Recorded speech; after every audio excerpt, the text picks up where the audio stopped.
বৌমা শাশুড়ির এই ঝগড়ার প্রধান কারণ হচ্ছে জেনারেশন গ্যাপ, ঠিক কিনা?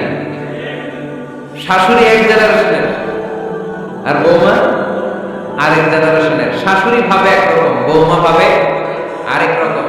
শাশুড়ি চায় বউর উপর খবরদারি করতে, বউ চায় শাশুড়ির উপর খবরদারি করতে।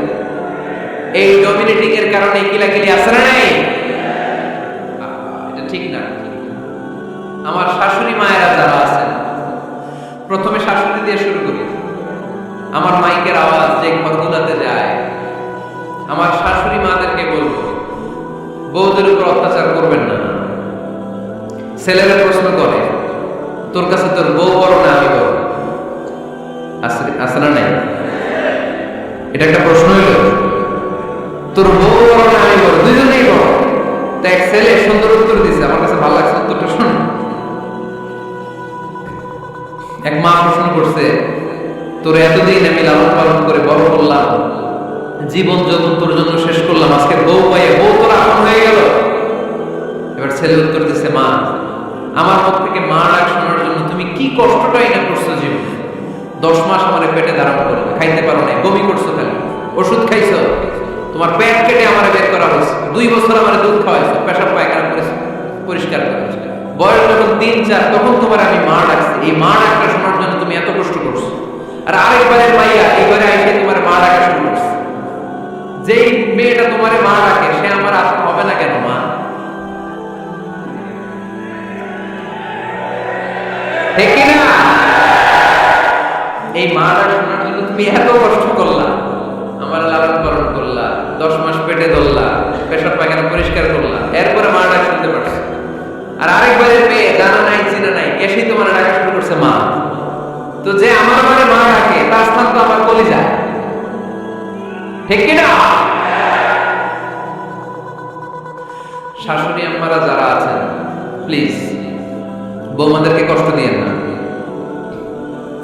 অনেক শাশুড়ি আছে পান থেকে চুল খসলে রেগে যায়, পদে পদে স্ত্রীর ভুল ধরে, বউয়ের ভুল ধরে, আছে না নাই? এটা করবেন না। সে তো নতুন, আপনার অনেক এক্সপিরিয়েন্স হতে তার সময় লাগবে। তাকে সময় দিন, তাকে ভালোবাসুন, ঠিক কিনা? না বুঝে সামান্যতে বৌমারে বদদোয়া দেয়, এরকম আছে না নাই? কিন্তু বুঝতে চায় না, বৌমারে যদি বদদোয়া দেয় তাহলে তার নিজ ছেলের পরিবারের ক্ষতি, পেটে ধরা যে ছেলে, ছেলের পরিবারের কিন্তু ক্ষতি, তার আপন নাতি নাতনিদেরই ক্ষতি। আওয়াজ করে বলেন ঠিক কিনা? বৌমাকে বদদোয়া দিয়েন না। বৌমাকে নিজের মেয়ের মতো দেখবেন। সমাধান আমি দিচ্ছি, কেমন দেখতে হবে? নিজের মেয়ের মতো। নিজের মেয়ে সকালে ঘুম থেকে ওঠে 11টা, এটা সমস্যা নাই। বৌমা কেন উঠলো না, ওইখানেই ঝামেলা, আছে না নাই?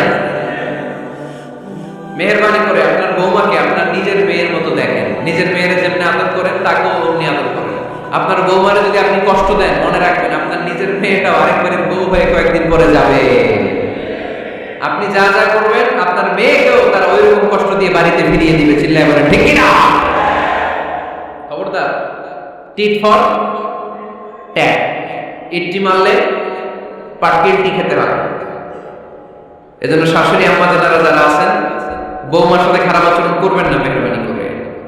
তাকে আপনি কষ্ট দিলে আপনার নিজের মেয়েটাও আরেকবারের বৌমা হবে, সেও ওই বাড়িতে এই কষ্টগুলো ভোগ করবে। এগুলো যখন আপনি শুনবেন তখন আপনার চোখ দিয়ে পানি পড়বে কি পড়বে না? পড়বে। এবার আসুন বৌমার কথা বলি। বৌমা যারা আছেন মেহরবানি করে, বৌমা যারা আছেন মেহরবানি করে আপনার শাশুড়ি আম্মাকে নিজের মায়ের জায়গায় রাখবেন। আপনার বাড়ি ছেড়ে নতুন বাড়িতে আসছেন, তো এটাই তো আপনার বাড়ি। আপনার মা রেখে দিয়ে নতুন মা পাইছেন, এটাই তো আপনার মা। তো ওনাকে মায়ের জায়গায় বসাতে আপনার সমস্যাটা কোথায়? বৌমারা খেয়াল রাখবেন, আপনি আপনার শাশুড়ির সাথে যে আচরণটা করতেছেন, আপনার শেষ বয়সে আপনার ছেলের বিয়ে দেওয়ার পরে যে বৌমাটা আসবে, ওই আচরণই আপনাকে ফিরিয়ে দিবে। The nature has its own return. প্রকৃতির একটা মাইল আছে, এটা শেষ মাইল, এটা শেষ খেলা। প্রকৃতির খেলা বড় খেলা। আপনি আপনার শাশুড়ির সাথে যে আচরণ করবেন, আপনার শেষ বয়সে আপনি একদিন শাশুড়ি হবেন, এটা মাথায় রাখবেন। ওই আচরণই আপনি ফিরে পাবেন। আওয়াজ করে বলতে হবে ঠিক কিনা? এজন্য 9 নম্বর পয়েন্টস হচ্ছে মিউচুয়াল রেসপেক্ট। সবাই যেন সবাইকে ভালোবাসি। দোষ ছাড়া মানুষ নাই। সবার দোষ আছে, আমরা যেন একে অন্যের দোষ না খুঁজি। বউরা, আপনাদের কানে যদি আমার মাইকের আওয়াজ যায়, অল্প কিছু টেকনিক অবলম্বন করলে আপনি আপনার শাশুড়ির মন জয় করতে পারবেন। শাশুড়িরা আসলে বেশি কিছু চায় না, আগের জামানার মানুষ তো, এদেরকে ওইভাবে হাত করতে হবে। মাঝে মাঝে একটু শাশুড়ির মাথায় তেল দিয়ে দেন, চুলে তেল দিয়ে দিবেন আর কি, মাঝে মাঝে চুল আসতে দিবেন, এগুলো কিন্তু খুব পছন্দ করে শাশুড়িরা। ওনার প্রেশারটা একটু মেপে দিবেন, ডায়াবেটিক্সের ওষুধটা খাইলো কিনা সময় মতো খোঁজ নেবেন, কি পছন্দ করে খেতে একটু রান্না করে দিবেন। যেই বক্তার ওয়াজ শুনতে পছন্দ করে ওই বক্তার ওয়াজগুলো ডাউনলোড করে শাশুড়ি আম্মাকে দিবেন, ইসলামিক বই দিবেন। দেখবেন বয়স্ক নারীরা মাহফিল যেতে খুব পছন্দ করে, ওয়াজ শুনতে খুব পছন্দ করে, নবীদের কাহিনীগুলো শুনতে পছন্দ করে। বসায় বসায় একটু কাহিনীগুলো শোনাবেন। বাইরে বেরোতে জিজ্ঞেস করেন, আম্মা আপনার কিছু লাগবে কিনা। আর একটা টিপস আছে, চুল যখন আশ্রাবেন আর শাশুড়ির মাথা যখন তেল দিয়ে দিবেন, তখন অতীতের কথা জিজ্ঞেস করেন। দেখবেন অতীতের স্মৃতিতে হারিয়ে গিয়েছে আপনার শাশুড়ি। কি জিজ্ঞেস করবেন জানেন?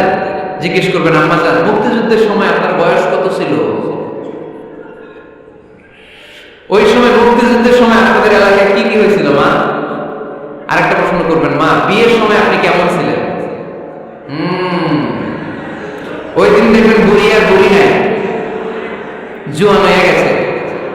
ওই দিন বলবেন, মা আমি অনেক সুন্দরী ছিলাম, আমার মাথায় অনেক চুল ছিল, আজকে নাই। আমগো গ্রামে আমার সাথে সুন্দরী মাইয়া ছিল না। অতীতের স্মৃতিতে, স্মৃতি হাতড়াতে হাতড়াতে তিনি হারিয়ে যান। জিজ্ঞেস করবেন যে, মা শীতকালে আপনাদের দেশে কি পিঠা বানাতেন, আপনি যখন ছোট ছিলেন আপনার বাপ চাচারা কি করতো? এগুলো জিজ্ঞেস করলে উনি স্মৃতির পাতা হাতড়াতে হাতড়াতে চোখ দিয়ে দাঁড় দাঁড় করে ওনার পানি ঝরতে শুরু করবে। আপনার জায়গায়, আপনার হৃদয়ের মনি কোঠায় এমন জায়গায় বসবে, আপনার ছাড়া উনি কিছুই বুঝবে না।